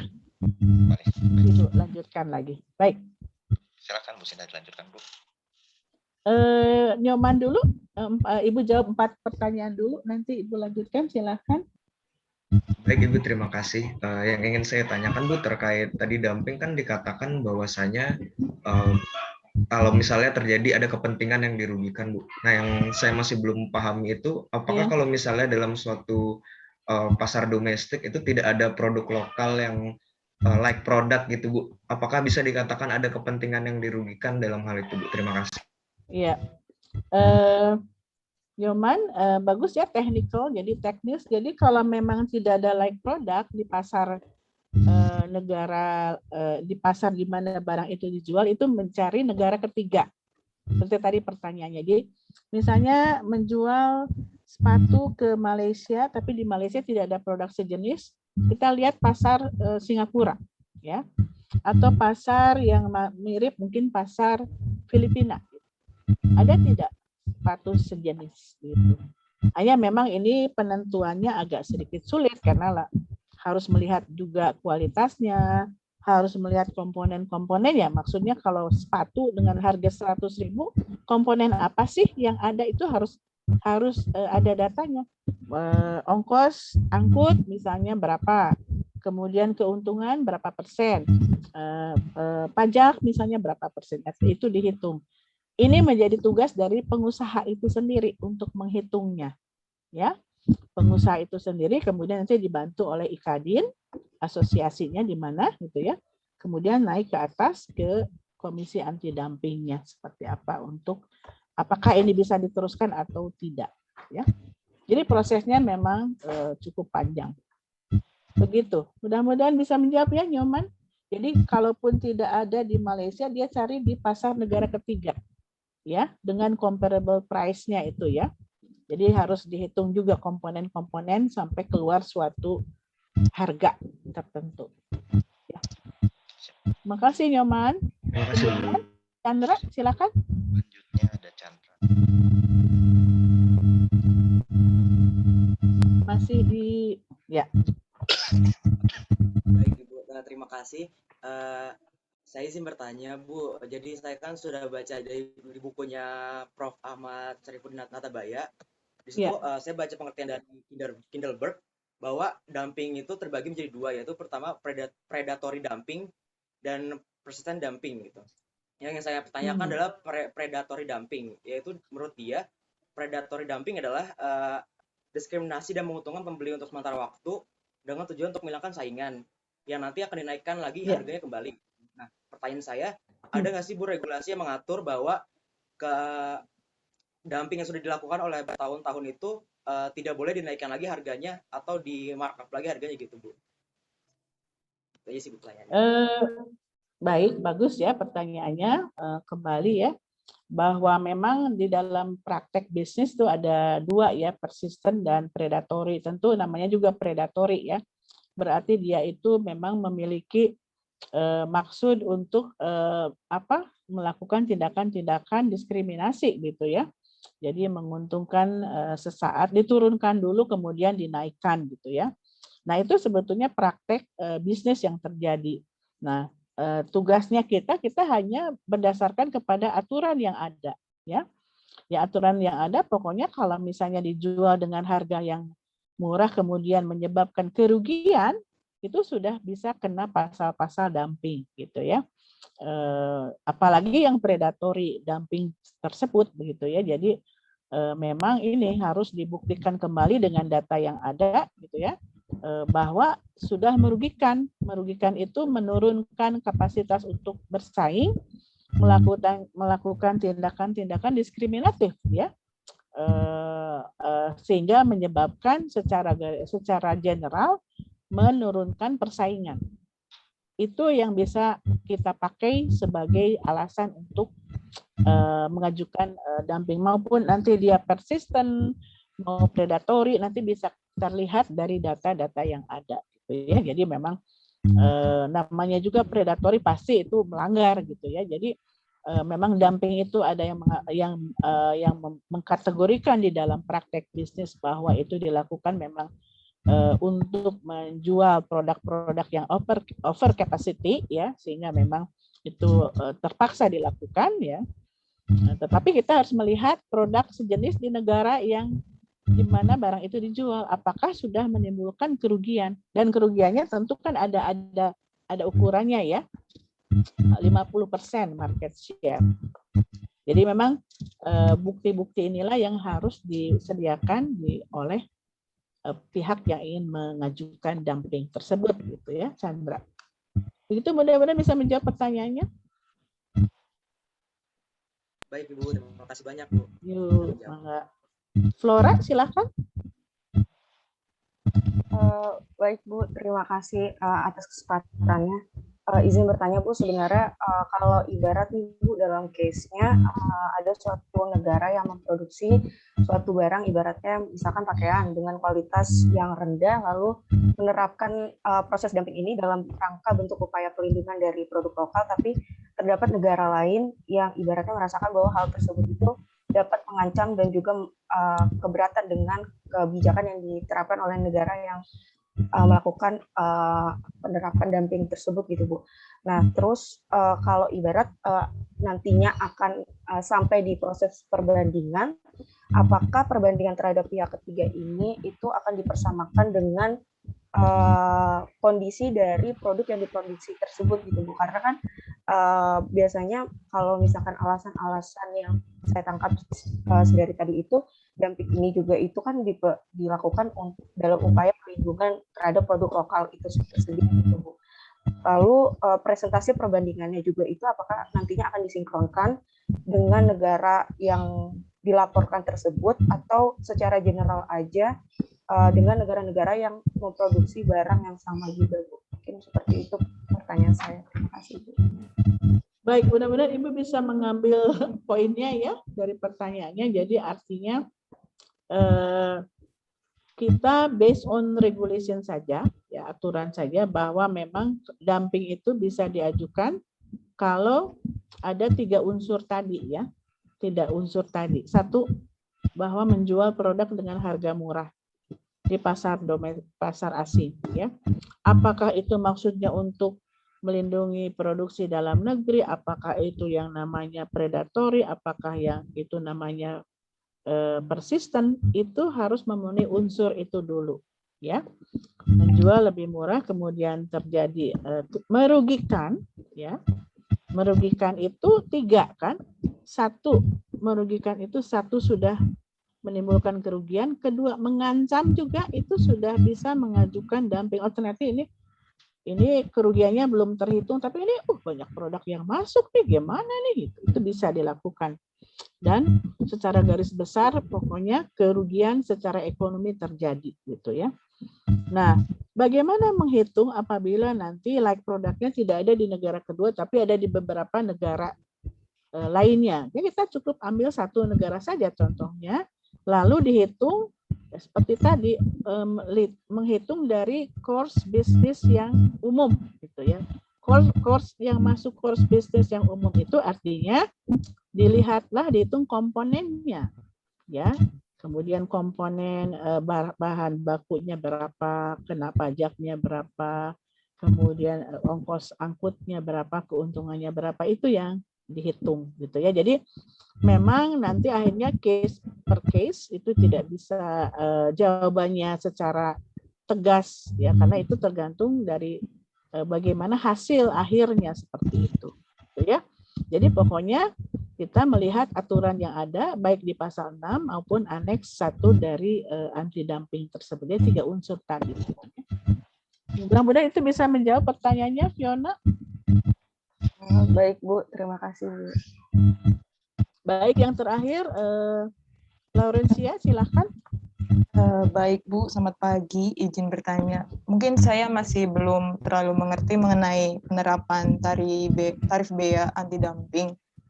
Yang saya ingin tanyakan adalah apabila ada suatu negara itu terkena tuduhan dumping, itu kan harus dibuktikan berdasarkan rule based dan evidence based, baru bisa netapin anti dumping. Tapi kalau misalnya dalam proses membuktikan itu udah berdampak ke kerugian market, tapi ternyata negara itu belum mempunyai evidence yang cukup membuktikan bahwa suatu negara melakukan dumping, apakah tarif bea itu bisa langsung diterapkan atau memang harus menunggu keputusan bahwa negara tersebut terbukti melakukan dumping Mungkin itu aja, Bu. Iya, iya. Jadi memang harus menunggu keputusan dulu dari panel untuk biaya dumping. Jadi harus dihitung dulu kerugiannya. Nah, memang itu menjadi tidak mudah karena syarat-syaratnya juga diatur dalam WTO, itu syarat-syaratnya cukup ketat gitu ya, untuk menghindarkan tindakan-tindakan sepihak suatu negara gitu ya. Jadi ini harus dihitung dulu. Ya, karena kita tidak bisa menerapkan secara unilateral ya, secara sepihak gitu. Jadi ditentukan dulu, kemudian nanti baru panel mengatakan ini ada kerugian gitu. Jadi itu bisa diajukan biaya untuk anti dumpingnya. Ya, begitu ya, Laurencia. Mudah-mudahan ini bisa menjawab semua pertanyaan, bagus-bagus ya. Jadi sudah kepada masalah yang praktikal gitu ya. Terima kasih atas pertanyaannya. Mungkin Ibu akan lanjutkan lagi sedikit, Pak Mursal. Cinta, silakan Bu. Baik, ya. Ibu lanjutkan lagi.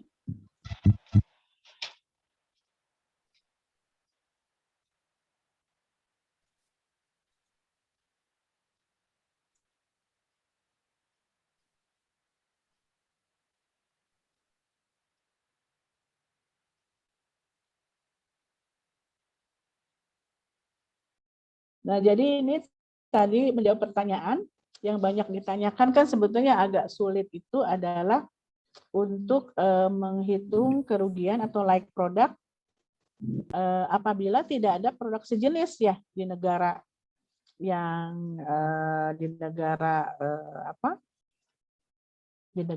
kita di mana produk itu dijual ya.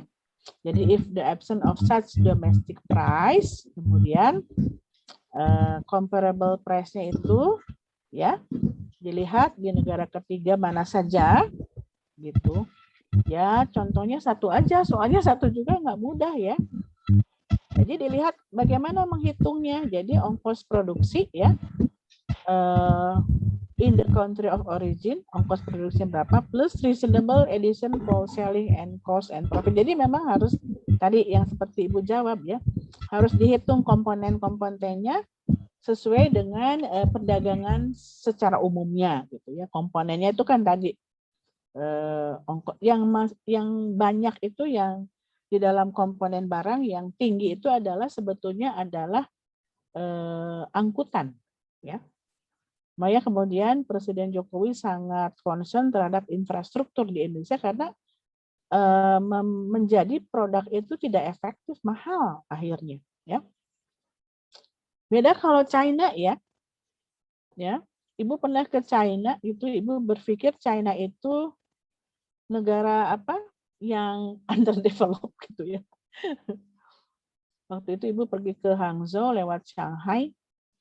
Wah, tapi ketika Ibu ke sana, Ibu bagaikan di Amerika.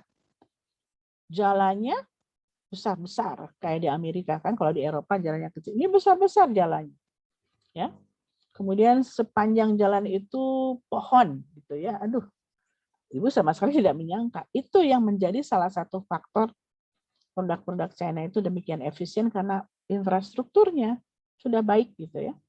Nah, ini untuk menghitungnya seperti itu ya. Jadi ongkos produksinya berapa, bahan bakunya berapa, infrastruktur berapa, kalau ada pajak misalnya berapa, gitu dihitung di situ. Gitu. Makanya memang ketentuan nasional tentang bagaimana caranya menghitung ini itu harus ada dan harus sesuai dengan aturan di WTO. Nah, ini yang disebut construct price-nya ya. Nah, ini sudah tadi ya. Maaf, ini ada pengulangan. Determination of injury itu, jadi kerugian secara material, kerugian yang bisa dihitung, ya. Kemudian bisa juga threat or material injury, jadi mengancam juga bisa mulai melakukan tindakan investigasi, ya. Kemudian ada causal link, hubungan sebab akibat. Jadi di dalam WTO dan GATT itu selalu ada causal link, hubungan sebab akibat antara kerugian, ya, atau tindakan dengan kerugian. Kalau tidak ada hubungannya tidak bisa. Jadi tadi kasus antara Jepang dan Amerika tidak ada hubungannya. Memang industrinya menjadi menjadi tidak kompetitif. Karena apa? Karena selera masyarakat sudah berubah, ya seperti itu. Jadi itu tidak bisa dipakai sebagai ini ya, sebagai alasan. Jadi di sini injury kerugian itu tadi ya sudah kita bahas, harus ada positive evidence, bukti yang harus jelas. Bukti itu apa? Data, ya. Nah, data apa saja yang diperlukan? Volume produk. Oh, ternyata volume produknya demikian banyak ya, gitu ya. Dengan harga yang sangat murah. Dan ada efek pengaruh terhadap industri domestik seperti apa? Tertekan enggak gitu ya? Atau mungkin kalaupun ada produk-produk yang murah ya dari China, tetapi konsumen Indonesia tetap menyukai produksi dalam negeri gitu ya, yang tidak berpengaruh begitu, ya ini juga harus tidak bisa dijadikan alasan. Jadi harus ada sebab akibat ya antara kerugian dengan kebijakan yang diambil. Ya, jadi di sini tadi ada pertanyaan ya, apa sih like product itu, gitu ya? Jadi like product itu maksudnya identical, sama ya. Tapi kalau misalnya tidak identik atau tidak sama, bisa dilihat karakternya. Karakternya menyerupai atau enggak sih gitu ya. Kalau sepatu olahraga itu terbuat dari apa? Apakah dari kanvas, sama-sama dari kanvas, tetapi mungkin teksturnya agak berbeda dan lain sebagainya gitu ya. Seperti itu ya.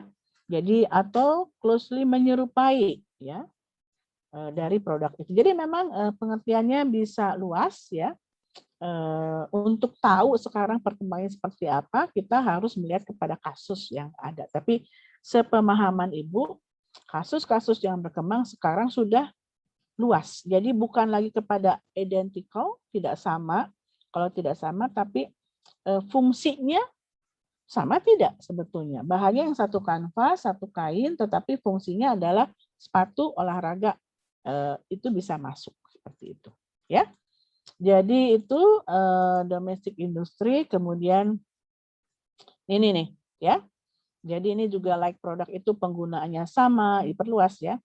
Dapat saling menggantikan, fasilitas produksi dan keahlian sama, dan pola distribusi yang sama. Ini salah satu contoh bahwa like product sekarang pengertiannya sudah diperluas gitu ya. Tadi menjawab pertanyaan yang tadi ya.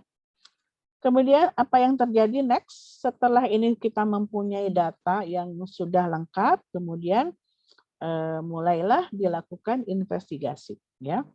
Jadi investigasi itu tentu dilakukan oleh pelaku usaha sendiri dibantu oleh asosiasi ya.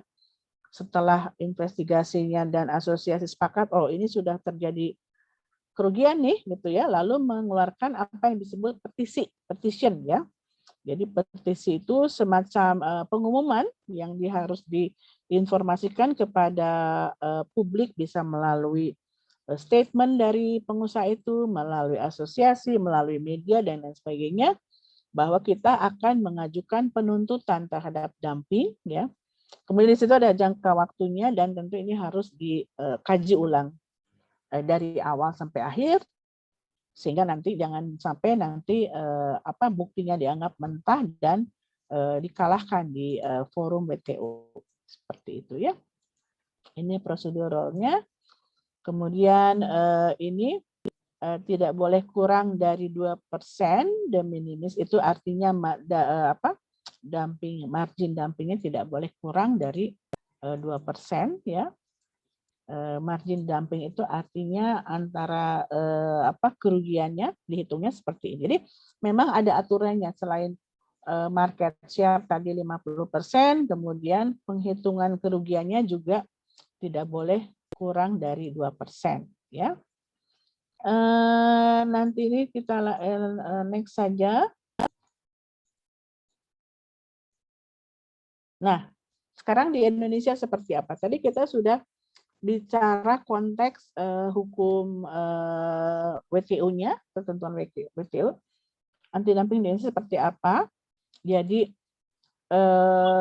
pasal 6 WTO, kemudian kan kita sudah memiliki Undang-Undang Nomor 7 ya, tentang pengesahan WTO, kemudian Aneks 1 lanjutannya sebagai aturan pelaksananya seperti ini. Kemudian ada PP 36 ya tahun 96 tentang biaya masuk anti dumping, karena nanti yang akan dikenakan adalah biaya masuk tambahan ya atau biaya masuk imbalannya. Ini aturan-aturannya sebetulnya banyak ini, tapi yang berkaitan cukup erat dengan dumping ini seperti ini ya.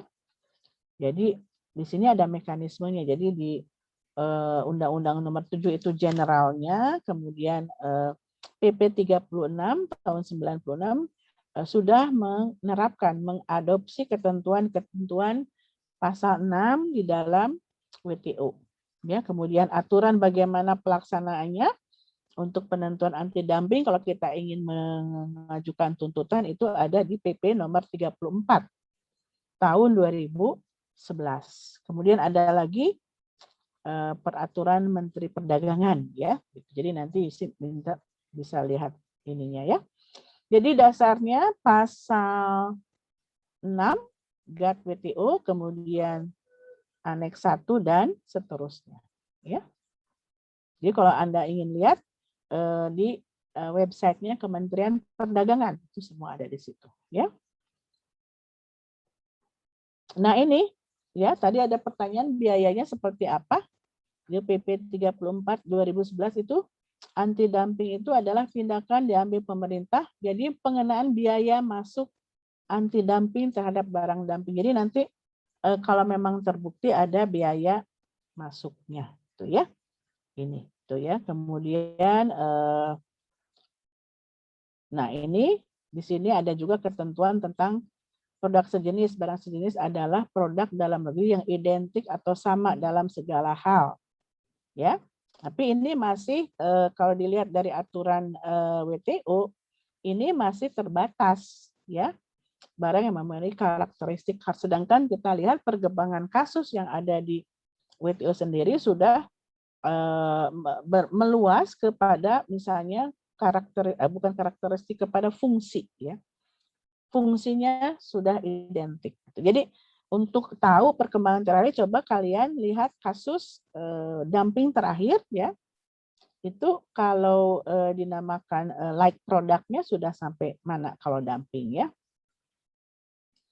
Jadi barang impor selain ini ya dikenakan biaya masuk anti dumping jika harga ekspor dan barang yang impor lebih rendah dari nilai ini ya. Tadi sudah kan? Kemudian besarnya biaya masuk anti dumping sebagai dimaksud pada satu paling tinggi sama dengan margin dumping. Gitu. Jadi ketentuan-ketentuan nasional ini ada di ininya. Kemudian di sini prosesnya ya, biaya masuk anti dumping sebagaimana dimaksud setelah dilakukan penyelidikan ya. Kemudian permohonan atau berdasarkan inisiatif Komisi Anti Dumping Indonesia, gitu ya. Jadi kira-kira ini yang bisa Ibu sampaikan, gitu ya. Jadi aturan-aturan tentang dumping itu juga harus dilengkapi dengan ketentuan nasionalnya, gitu ya. Nah, ketentuan nasionalnya tadi ada di PP ya, dan ada di peraturan menteri gitu ya. Hanya kalau dilihat like produk sebetulnya karena di dalam WTO itu kasusnya terus bergulir gitu ya. Nah, itu juga bisa kita pakai sebagai acuan. Ya. Karena like produknya itu sudah mulai bertambah, tidak hanya identik, tidak hanya karakternya sama, tidak hanya pola distribusinya sama, tetapi juga fungsinya juga sama, gitu ya. Nah, jadi untuk tahu, misalnya kalian ingin tahu sekarang sudah kira-kira sampai di mana nih? Nah, itu sudah ada di website WTO. Jadi website WTO itu adalah website yang paling komplit, paling bagus yang bisa kita pelajari, terutama dari kasus-kasus yang ada. Jadi kalau kalian mau buat skripsi nih masih luas sekali ya. Kalian bisa pilih dari perdagangan barang, perdagangan jasa yang kemarin kita bahas gitu ya. E-commerce juga masih belum banyak gitu ya. Jadi masih luas ini ya cakupannya kalau kita ingin meneliti lebih jauh lagi tentang hal ini gitu ya. Jadi mungkin itu sedikit menambahkan ketentuan nasionalnya. Jadi seperti yang sudah dibahas, diulang kembali bahwa kalau kita bicara dumping, kita tidak hanya cukup bicara di dalam mengerti dalam bicara format ketentuan WTO-nya, karena harus juga melihat mekanisme dari proses penuntutan sampai secara internal pencarian bukti data sampai penuntutan, begitu di dalam instrumen nasionalnya. Jadi harus dilihat juga instrumen nasionalnya seperti apa gitu ya. Jadi kembali ditekankan bahwa artinya dumping itu tidak dilarang, tetapi untuk membuktikannya sungguh tidak mudah gitu ya, karena harus ada bukti-bukti tadi. Dan bukti-bukti tadi itu harus ada datanya, termasuk secara regulasinya kita dilihat apakah sudah terjadi dumping, apakah sudah terjadi kerugian, apakah kerugian itu disebabkan secara langsung oleh tindakan dumping. That's the most important thing. Kalau kita bicara tentang WTO, selalu ada counseling. Hubungan sebab akibat. Mengapa? Karena memang WTO itu ingin menerapkan suatu aturan rule base yang berdasarkan kepada data dan evidence gitu ya. Sehingga memang di dalam proses penuntutannya juga sangat teknikal, tidak mudah begitu. Dan ahli-ahli orang Indonesia, mahasiswa Indonesia yang memahami ini sekarang dibutuhkan banyak dan masih sedikit gitu. Dan dalam tanda petik ya Pak Mursal, bayarannya mahal, pakai US dollar. Ya begitu mungkin bisa Ibu sampaikan dan bisa Ibu akhiri sampai sini dulu kuliahnya. Semoga sharing ini bisa dimengerti ya. Mohon maaf apabila ada ketidakakuratan di dalam penyampaian, informasi-informasi yang masih kurang komprehensif. Silakan untuk selanjutnya kalian semua membacanya dari website WTO begitu. Mungkin itu yang bisa Ibu sampaikan. Terima kasih atas kesempatannya Ibu Prita, Pak Mursal, kemudian ada Pak Geri. Barangkali bisa ditambahkan oleh Bu Prita, Pak Geri atau Pak Mursal informasi-informasi lainnya. Ibu tutup dulu. Izin. Assalamualaikum warahmatullahi wabarakatuh. Waalaikumsalam. Waalaikumsalam. Terima kasih Bu. Terima kasih Bu. Terima kasih Bu. Terima kasih Bu. Terima kasih Bu. Sama-sama. Bu. Video ini benar seperti Bu sampaikan. Suaranya kurang jelas Pak Mursal. Ya, Pak Mursal. Agak menggaung. Ya. Sudah terdengar jelas Bu. Masih tidak tertangkap ya. Mungkin koneksi saya. Maaf Bu. Nah udah. Ya. Terima kasih Bu Sinta. Baik, benar apa yang sudah disampaikan oleh Bu Sinta bahwa topik terkait dumping ini sangat menarik dan juga sangat teknikal ya. Bahkan saya sangat setuju Bu, jika kalian ingin memahami lebih komprehensif terkait ini, kalian harus membaca juga studi kasus. Tidak hanya misalnya kasus perundingan, tidak hanya misalnya Indonesia sebagai negara yang digugat, tetapi juga bagaimana ketika Indonesia juga menjadi negara penggugat, ketika banyak sekali eksportir kita ini yang selalu mendapatkan hambatan akses pasar karena selalu dilakukan tindakan dumping. Baik, mungkin sebelum kita akhiri kuliah, mungkin Bu Prita ingin menambahkan Bu, atau Pak Geri dan dosen-dosen yang lain mungkin. Ya, saya sedikit saja. Terima kasih Bu Dr. Sinta. Saya juga ini nostalgia pertama belajar dumping itu sama Bu Sinta dulu waktu masa-masa di tahun mahasiswa gitu ya. Jadi memang banyak sekali kasus-kasus dumping. Jadi kalau dulu ingat sekali Bu Sinta juga pernah mengajarkan, jadi kondisinya itu dumping, maka obat penawarnya adalah anti dumping. Lalu kalau ada subsidi yang memang tidak sesuai aturan, maka obatnya adalah countervailing measures. Nah itu mudah-mudahan membantu ya. Sampai sekarang saya nggak lupa bahwa setiap tindakan itu ada obat penawarnya, apa yang bisa dilakukan oleh mahasiswa. Jadi kalau pada saat Anda di awal kuliah kemarin juga menerima materi mengenai 10 minutes understanding of WTO dan juga 10 benefit of WTO, itu relevan gitu ya. Jadi bukan hanya satu produk dari negara maju dan negara lain tidak punya kesempatan ataupun mekanisme yang bisa dilakukan gitu ya, ketika ada kondisi yang memang requirement-nya terpenuhi sampai bisa diidentifikasi menjadi kondisi dumping. Nah, ini adalah satu peluang yang terbuka bagi kalian, karena kita sempat waktu itu juga ada kuliah dari KADI, Komite Anti Dumping Indonesia, yang ada di bawah Kementerian Perdagangan. Jumlah yang bisa menginvestigasi, karena tadi kalau bisa dari paparannya Bu Sita itu kan ada mekanisme ya, bagaimana sebetulnya suatu kondisi itu dikatakan dumping. Ada yang kalau tidak melalui satu investigasi, ada kasus juga yang tidak melalui investigasi, akhirnya itu tidak bisa dikatakan, atau ada gugatan dari negara lain untuk mengatakan bahwa dumpingnya tidak sesuai ketentuan dari GATT gitu ya, ataupun dari anti dumping agreement, sehingga ada hak dari negara lain untuk menggugat. Nah, ini yang bisa melakukan itu di Indonesia yaitu adalah di Kemendak atau di KADI.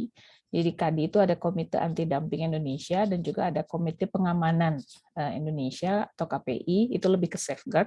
Itu hanya sedikit, less than 10 people gitu ya.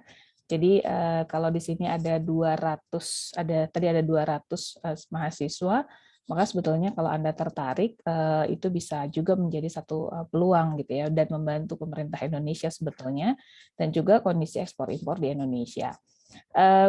Bagaimana supaya bisa lebih tertarik lagi, memang nanti harus belajar baca case-nya, mungkin nanti bisa juga kita submit di Live Unpad sehingga Anda bisa membaca case-nya, memahami siapa respondennya, siapa claimant-nya, asal mana yang menjadi dasar gugatan, lalu apa argumentasi para pihak. Itu mungkin juga harus bisa dilakukan buat kertas kerja mandiri sehingga Anda bisa lebih memahami dumping itu sendiri. Misalnya tadi pertanyaannya itu adalah pertanyaan yang selalu muncul setiap tahun, bagaimana mengidentifikasi like product.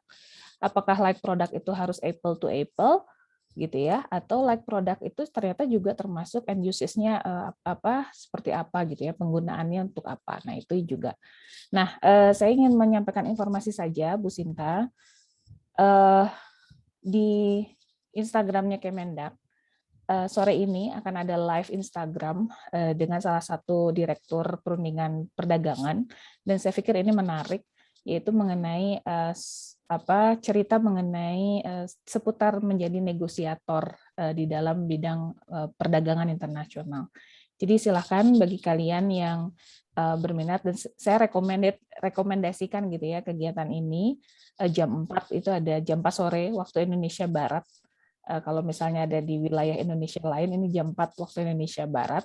Ada live Instagram dengan Kemendak, bukan dengan Transbis ya, tapi karena Transbis bermitra dengan Kemendak, maka kita dapat informasi ini juga, dan kalian bisa akses melalui Instagramnya Kemendak. Walaupun nanti setelah UTS ada materi juga tentang teknik negosiasi perjanjian perdagangan internasional, kita akan mendatangkan lagi dari Kemendak, Kemenlu. Namun ini mungkin bisa menjadi salah satu ya, daripada nonton infotainment, bisa ikut live Instagramnya Kemendak. Itu saja dari saya, Ibu Dr. Sinta, Pak Mursal, sebagai tambahan informasi, dan tentu rajin-rajin buka live Unpadnya untuk bisa mendapatkan bahan-bahan lain untuk menambah pemahaman. Terima kasih banyak. Baik, terima kasih Rita, informasi yang sangat bermanfaat bagi mahasiswa Bu. Bu Rita tadi sudah menambahkan bagaimana konsistensi KADI dan juga Komite Pengamanan Perdagangan Indonesia untuk persoalan. Jangan lupa informasi terkait dengan Kementerian Perdagangan. Silakan saya untuk mengikuti. Baik, selanjutnya mungkin dari Bapak Ibu dosen yang lain, Pak Geri dan Pak Purnama. Boleh sedikit Pak Mursal, suara saya juga sih Pak Mursal. Terima kasih Ibu Sinta materinya. Saya selalu suka kalau misalnya kuliah Ibu Sinta karena jelas sekali dan menjadi membuat mudah untuk mencerna aspek-aspek yang sangat teknis. Mungkin saya ingin menambahkan mungkin sebagai bagian akhir, rasanya kurang apa ya, kurang burning ketika kita tidak menutup dengan criticism. Nah, sebenarnya apabila kita lihat secara umum gitu ya dari sudut pandang ekonomi, dari hukum ekonomi, secara umum dumping dan anti dumping ini tidak make sense ketika dilihat dari sudut pandang ekonomi. Kenapa? Karena ilmu ekonomi kita sudah mungkin dalam pelajaran-pelajaran sebelumnya sebelum masuk ke Fakultas Hukum itu sudah mempelajari bahwa penetapan harga pasar itu kan ditentukan dengan demand elasticity-nya. Ada supply, ada demand kemudian ada pricing. Sehingga dari sudut pandang ekonomi, penetapan harga yang berbeda untuk pasar yang berbeda itu sangat amat make sense. Namun pertanyaannya adalah bagaimana Anda sebagai ahli hukum menjawab hal ini. Kita rollback kembali ke kuliahnya Ibu Sinta. Anda harus mengerti bahwa penetapan adanya dumping ini tadi sudah didasarkan dengan berbagai macam syarat dan dasar hukumnya sudah jelas. Ada less than normal value, ada material breach-nya seperti apa, kemudian ada causal link-nya seperti apa, kemudian ada like produknya seperti apa. Nah, dengan melihat seperti ini, misalnya dengan cara penetapan less than normal value, itu kan tidak hanya ditentukan dengan perbedaan harga ya, dengan pasar lokal, tapi juga yang terakhir dapat juga digunakan metodenya adalah dengan melihat production cost-nya. Kalau misalnya production cost-nya itu sudah sangat tidak make sense, maka itu sudah menjadi kunci bahwa dumping ada dan tindakan anti dumping bisa dilakukan. Nah, yang lainnya juga sama seperti itu. Kemudian yang like product Anda harus bisa sampai tadi terhadap aspek teknis. Memang untuk industri-industri tertentu menetapkan like produknya mungkin bisa sekilas gampangnya. Misalnya dari kasus yang saya familiar dan suka itu kasus Bombardier Delta dan Boeing di Amerika Serikat 2017. Bombardier menjual C100 seriesnya ke Delta dan Amerika Serikat tentu saja ingin melindungi kepentingan Boeing, protes dengan adanya anti dumping karena ternyata ketika diteliti itu cost production-nya dianggap tidak make sense, dianggap tidak dia menjual sangat dekat atau mungkin less dari production cost-nya sehingga ada material breach terhadap industri Boeing. Nah, ketika kita lihat misalnya produknya sama-sama jet gitu ya. Nah, berbeda ketika yang satu misalnya Bombardier kan terkenal dengan turboprop-nya baling-balingnya. Kalau dijual baling-baling ke situ mungkin dia tidak masuk ke kriteria light fast. Tapi juga mungkin ada di kasus yang lain ada yang sangat-sangat spesifik gitu ya, dan mungkin Anda harus berkonsultasi juga dengan para pelaku pasar. Ya. Jadi lawyer tidak bisa sendirian ketika menangani kasus ini. Begitu tambahannya mungkin sudah melengkapi sehingga lebih burning dengan criticism. Demikian. Mangga Pak Mursal. Baik, terima kasih Pak Gary, sangat menarik Pak. Pasti criticism ini juga sebagai mahasiswa hukum ya Pak, kita harus melihat suatu fenomena ini juga dengan suatu kritik, tapi kritiknya kritik yang konstruktif ya Pak ya, bagaimana kita melihat bahwa rasional behind dumping dan anti dumping ini dikaji dari perspektif ilmu ekonomi. Baik, selanjutnya mungkin ada Ibu Helita ataupun Pak Purnama Pak ingin memberikan tambahan. Terima kasih. Saya kira kalau dari saya sangat materi yang telah disampaikan oleh Ibu Dr. Sinta dan Bapak Ibu Prita tadi sangat lengkap sekali. Terima kasih. Kalau saya tidak ada. Baik, terima kasih Pak Purnama. Dari Ibu Helita.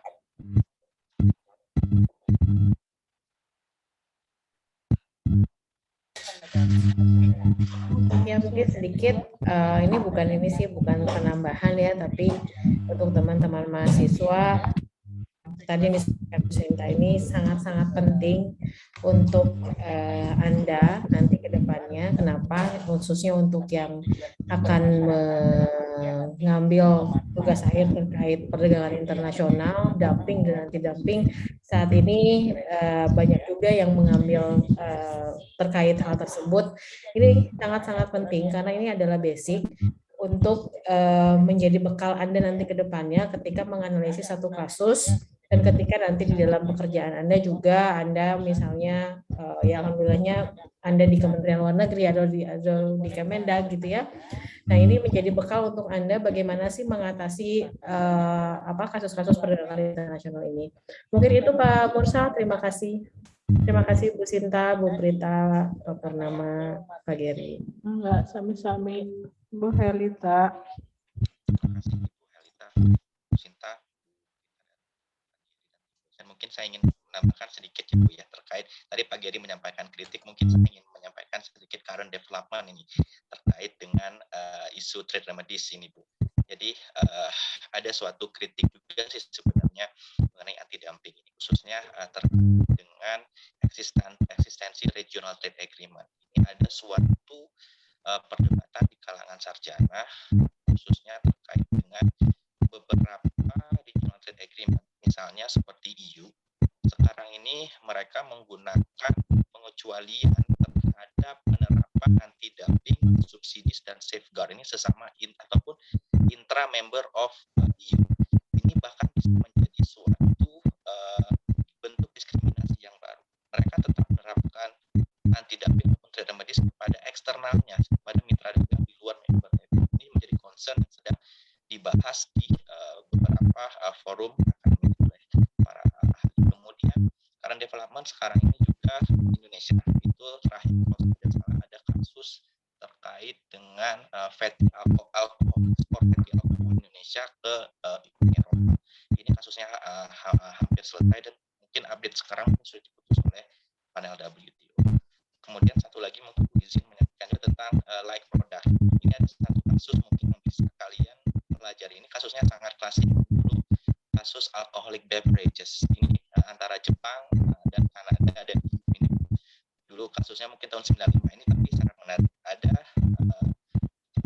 putusan yang di sini menyatakan bahwa like product itu benar, jadi seperti apa yang sudah disampaikan oleh Ibu Sita, bahwa kita tidak hanya melihatnya apple to apple, bahwa produk itu harus komposisinya sama, bentuknya serupa, tetapi di sini tadi Bu Rita sudah menyinggung juga bagaimana ending using-nya. Jadi di sini kasus yang alcoholic beverage ini, di sini bagaimana Jepang melakukan diskriminasi terhadap produk-produk beverages ataupun minuman beralkohol dari negara-negara Eropa dengan tarifnya yang sangat tinggi. Tetapi panel di sini membuat suatu kesimpulan bahwa sebenarnya like product itu lebih ditekankan kepada ending using. Jadi seperti minuman beralkohol, di Jepang ada namanya soju, di EU ada namanya bermacam-macam, ada whisky dan lain sebagainya. Tetapi bagaimana produk ini dilihat dari ending using-nya. Jadi penerapan pajaknya itu tidak boleh melanggar prinsip most favored nation. Sangat menarik. Baik, terima kasih Ibu Sinta, Ibu Prita, dan tim dokumen sebagai dan tren kuliah hari ini sangat menarik dan sangat teknis. Minggu depan kita akan lanjut ke subsidi dan safeguard ya Bu ya. Mungkin terima kasih pada Ibu Sinta sekali lagi untuk kuliah hari ini. Kami akhiri. Wabillahi taufiq wal hidayah. Wassalamualaikum warahmatullahi wabarakatuh. Sama-sama Pak Mursal. Turnuhun Bu Sinta. Iya, sama-sama Pak Mursal. Waalaikumsalam. Bapak Ibu. Mari. Terima kasih Bapak Ibu. Bu Prita minggu depan TBT ya? Bukan? Ya, SPS TBT Bu.